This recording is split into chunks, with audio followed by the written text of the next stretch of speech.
मन से डाकिला गज बरस के थारे आसी रज लोगेनी नुआ सजबाज सुगंध लोगेनी नुआ सजबाज रजदोली कटामट रजदोली कटामट मो भाई मुंडरे सुना मुकुट लोदी सुथाई झट झट गंगा लोदी सुथाई झट झट बौल लोदी सुथाई झट झट। नमस्कार नमस्कार आम सुंदर गाँव झील आज रज पर्व आम बहुत दिन अपेक्षा करूँ दीर्घ 1.5 मास है आम ए बहुत कष्ट करूँ स्पेशली गाँव झील मैंने आउ एसजी स्पोर्टिंग क्लब आम भाई मैंने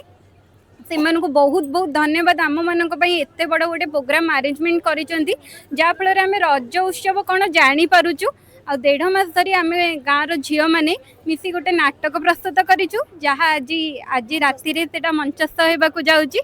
दयाकोरी समस्ते आसी नाटक देखापी जोगदेवे आम आशा करुँ आपण मानक निश्चय भल लगे। नाटकर नाम हूँ आखि देखा कथा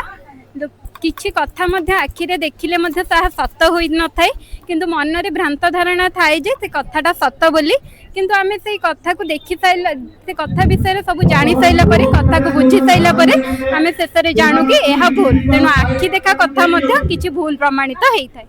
धन्यवाद थैंक यू। सुंदरग्राम रज महोत्सव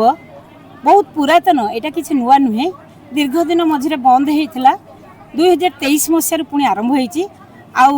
गोटे छोटिया दुब घास रही द्रुम महाद्रुम परिणत हो सारा आपण मैंने देखुए तथापि बहु आडंबर आज सकाल कार्यक्रम बहुत रही आम सांस्कृतिक कार्यक्रम यहाँ आमर जोटा परंपरा आम झी बहु गाँव जो खुशीटा से महकटा आम आज प्रथम दिन सकाल बेला ही दिए सबुदिन तो कार्यक्रम रही 3 दिन धरिकी किंतु जो प्रथम दिन आमर जो सुंदर रज महक एठी ही बासे एठी दोली अच्छी एठी पोड़पिठा अच्छे ये सब जिनस ये झील बोहू मानक एकता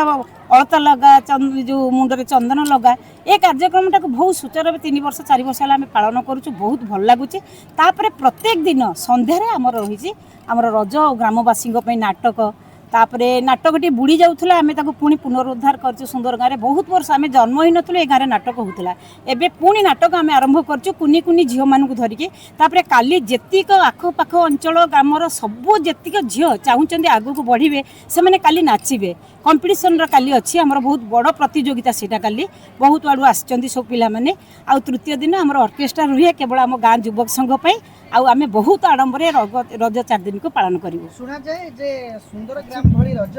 अनेक कौन जगह देखा मिले नहीं देखा मिलनी कहीं मिलनी सुंदर गाँव प्रकृत में सुंदर गाँव बोधे सृष्टि होती जोटा मु जन्म होती बोधे 63-65 मसीहा भीतर कथा कहूँ आगुरी मोर बापा कहते यही गाँव में रज जो पालन होता आमर जेन्ट्स लोक मैंने फिमेल रोल करुले से प्रकृत में रज थिला आउ विभूतिभूषण महांती थे स्वर्गत विभूतिभूषण सी एमती कला गोटे मंजी पोती दे जाइए जे कि से परंपरा एपर्यंत तांको पासंग भी पूर्व पासंग आम भी पढ़ी पारूनी से मैंने रखी थे नाटक ओडिसी ममता कूलकुंज थिला एबे गोटे ममता कलाकुंज थिला एबे नाट्य मंदिर सुंदर गाँव होती किंतु आमे से जो महक थिला पूर्वर एबे पाई पारिबानी किछि आधुनिकता को आमे बढ़ी जाइचे जे सुंदर गाँव किछि काना आधुनिक आम समाज चाहूँगी ये जो नाच नृत्यटा आम जो डांस कंपिटिशनटा सेटा आम समाज चाहूँचे प्रत्येक बाप माँ चाहूँ आम पिला नचेबू किंतु माँ मैंने पुराणा जिनस को मन पकईकि सुंदर गाँव में पुनरुद्धार करने पारंपरिक जिनस को जोड़ी रखिंट आगू को सब बुड़ी जापे कि पिठापणा रज महोत्सव बुड़बनी तार बास बहुत अलग आ सुंदर गाँव में ही बासिब सुंदर ग्राम में देखा मिलूँ झील मैंने रज पालन करती बोहू मैंने भी रज पालन कर गाँव झील जो मैंने बयस 60 ऊर्ध है भी रज महोत्सव नहीं आमर रजर एवं जो आरंभ होमर मुख्य उद्देश्य है आम सुंदर गाँव को प्रकृत में बहुत बुढ़ी एवं जड़े 82 वर्षर बुढ़ी आसी पहुँची बुढ़ी आम कहबानी से आम नानी से आम पीस माँ आम बापा बहुत बड़ आम बापा गले स्वर्ग को आहरी बड़ ସେମାନଙ୍କୁ ମୁଖ୍ୟ ଉଦ୍ଦେଶ୍ୟ ହେଲା ସୁନ୍ଦର ଗାଁରେ ତାଙ୍କ ପାଦ ପକାଇବେ 3 ଦିନ ରଜରେ। ସେମାନେ ଆସନ୍ତୁ। ଆଜି ପ୍ରକୃତରେ ଆମେ ତାଙ୍କୁ ସମ୍ବର୍ଦ୍ଧନା କରିବୁ 15-20 ଜଣ ସିନିୟର ଝିଅଙ୍କୁ, ଯେଉଁମାନେ କି 75 ବର୍ଷରୁ ଉର୍ଦ୍ଧ୍ୱ। ସେମାନଙ୍କୁ ମୁଖ୍ୟ ହେଉଛି ସେମାନଙ୍କୁ ଡାକି ଆମ ରଜରେ ତାଙ୍କୁ ସାମିଲ କରି ତାଙ୍କୁ ସେ ପୂର୍ବର ସ୍ମୃତି ଟିକେ ଫେରେଇବା ପାଇଁ। ସେମାନେ ଶାଶୁ ଘରେ ବୁଢ଼ୀ ହେଇଗଲେଣି, ପୁଅ କେତେ ଟେନସନ୍ ଜଞ୍ଜାଳ, ତାପରେ